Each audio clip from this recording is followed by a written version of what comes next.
नमस्कार, स्वागत आहे तुमचं आपल्या या चॅनलवरती। आपण पाहत आहोत मेटलर्जी विज्ञान व तंत्रज्ञान भाग 1 यामधील हा 8वा धडा इयत्ता 10वीचा हा टॉपिक आहे आणि यामध्ये संपूर्ण स्वाध्याय तुम्हाला दिलेले आहे। तर चला तर मग यापूर्वी आपण 1 ते 7 हे धडे सर्व आपल्या प्लेलिस्टमध्ये तुम्हाला मिळणार आहे, त्यामुळे चॅनलच्या खाली जाऊन प्लेलिस्ट मात्र नक्की चेक करा। सर्व विषयांचा स्वाध्याय तुम्हाला इथे मिळणार आहे, त्यामुळे सबस्क्राइब करा, शेअर करा आणि हा व्हिडिओ आपल्या मित्रमैत्रिणींना लगेच शेअर करा। व्हिडिओ पाहण्याच्या आधी शेअर करा आणि मग तुम्ही पाहत बसा, कारण तुमचा तो वेळ वाचणार आहे आणि तुमचं लक्ष सुद्धा अभ्यासात लागणार आहे। तुम्ही नक्की पाहू शकता स्वाध्याय, संपूर्ण स्वाध्याय आपल्या इथे एक्सरसाइज सहित आपण दिलेला आहे।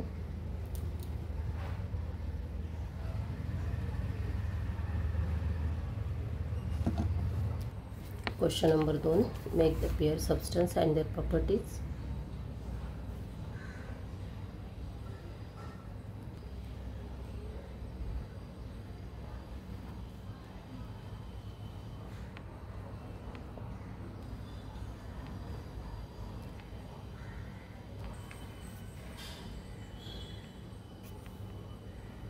सर्व प्रश्नांची उत्तर आपण इथे दिलेले आहेत। तुम्हाला शॉर्ट नोट्स आहेत, एक्सप्लेन द टर्म्स दिले आहे। मेटलर्जी म्हणजे काय, ओअर्स, गँगव्यू and minerals, what is the minerals असं जर विचारलं 2 गुणांसाठी 2 मार्क्ससाठी तर तुम्हाला याचं उत्तर तुम्हाला इथं येणं गरजेचं आहे।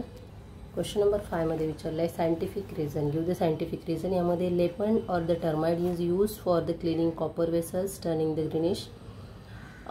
पितळाची किंवा तांब्याची भांडी जर खराब झाली तर त्यावर ग्रीनिश असे डाग पडतात हिरव्या कलरचे, आणि ते काढण्यासाठी आपल्याला लिंबू किंवा चिंच, टर्माइड म्हणजे चिंचेचा वापर आपण केला जातो, कारण ते ॲसिड आहे। तर हे आपल्या ॲसिडच्या सोबत रिॲक्शन होते आणि तो ग्रीनिश कलर निघून जातो। अशा प्रकारे याचं उत्तर तुम्हाला इथे लिहिणं गरजेचं आहे। सेकंड विचारलेलं आहे generally the ionic compound have the high metallic point. जे आयनिक कंपाऊंड आहेत त्यांचा मेल्टिंग पॉईंट जो आहे सर्वात जास्त आहे बाय, तर ते तुम्हाला इथे दिलेलं आहे उत्तरासहित। अशा प्रकारे जर सगळे गिव्ह द रिझन तुम्ही तयारी केली। इथे आहे sodium is always kept in kerosene. Sodium हा जो मेटल आहे तो नेहमी केरोसिन म्हणजे रॉकेलमध्ये ठेवला जातो, कारण की हा जर बाहेर हवेच्या संपर्कात आला तर त्याचं आग लागू शकते किंवा स्फोट होऊ शकतो, म्हणून तो नेहमी केरोसिनमध्येच ठेवला जातो। Sodium reacts so the vigorously with the atmosphere oxygen that is catches fire if kept in the open ठेवला तर तो ऑक्सिजनशी संपर्क करून त्याची आग लागते। It does not react with the kerosene and the sink in the hands the protect sodium and prevent accidental fires is always kept in kerosene। तर आग लागू नये किंवा तो ऑक्सिजनशी संपर्कात येऊ नये म्हणून त्याला लिक्विडमध्ये ठेवलं जातं, ते पण केरोसिनमध्ये। अशा प्रकारे तुम्ही जर गिव्ह द सायंटिफिक रिझन पाठांतरण केले तर परीक्षेमध्ये तुम्हाला 6 गुण नक्की मिळणार आहे, कारण क्वेश्चन नंबर 2B मध्ये तुम्हाला गिव्ह द सायंटिफिक रिझनच विचारले जातात, म्हणून तुम्ही प्रत्येक टॉपिकमध्ये किती आहेत याचा सराव करणं गरजेचं आहे। हा आहे question number 6, when the copper iron is dispose in the silver nitrate solution and the gilded appears of the coin of some of the time why does its happen and write down. इथे reaction दिले आहे, copper आणि नायट्रेटचे solution बरोबर जर reaction झाली तर काय तयार होईल, तर इथे तुम्हाला रिॲक्शन सुद्धा दिलेलं आहे। क्वेश्चन नंबर 7 दिलेला आहे इथे,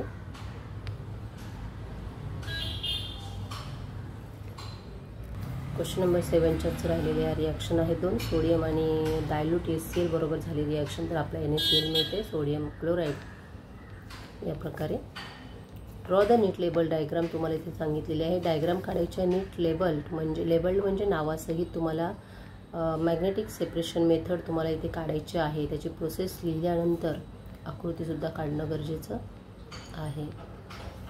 ज्या ज्या ठिकाणी तुम्हाला ड्रॉ द फिगर असा शब्द येईल त्या ठिकाणी फिगर काढणं गरजेचं आहे। या ठिकाणी काढलेली नाही आहे, परंतु तुम्ही ती काढून घेऊ शकता, तुमच्या टेक्स्टबुकमध्ये आहे। 4th फ्लोटेशन मेथड सुद्धा दिलेली आहे, त्यामधील मातीतील शुद्ध मृदा कशी काढायची यासाठी हा प्रोसेस आहे।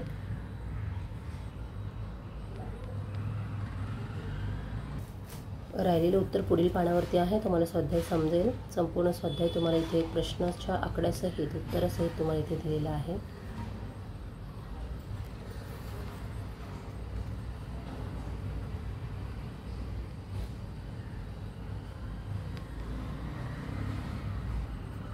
प्रश्न क्रमांक 9, right the chemical equations for the following events. हे इव्हेंटसाठी तुम्हाला इथे काय करायचं आहे, रिॲक्शन दिलेले आहेत पहा.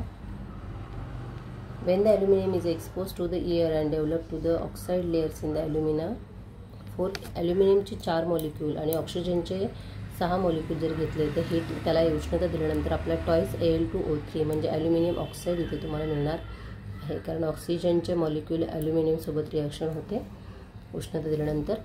Ion filling a drop in the aqueous solution of the copper sulphate. Copper सल्फेटवरती जर आयनचे काही थेंब टाकले तर रिॲक्शन काय असेल, ferrous sulphates plus CuSO4 aqueous blue colour. त्यानंतर फेरस सल्फेट आपल्याला मिळणार आहे कलरलेस, याला ब्ल्यू कलर आहे, परंतु जे मिळणारं प्रोडक्ट आहे आपल्याला हे आहेत रिॲक्टंट आणि हे आहेत प्रोडक्ट. प्रोडक्टमध्ये आपला कलरलेस मिळणार आहे आणि कॉपर बाजूला होणार आहे.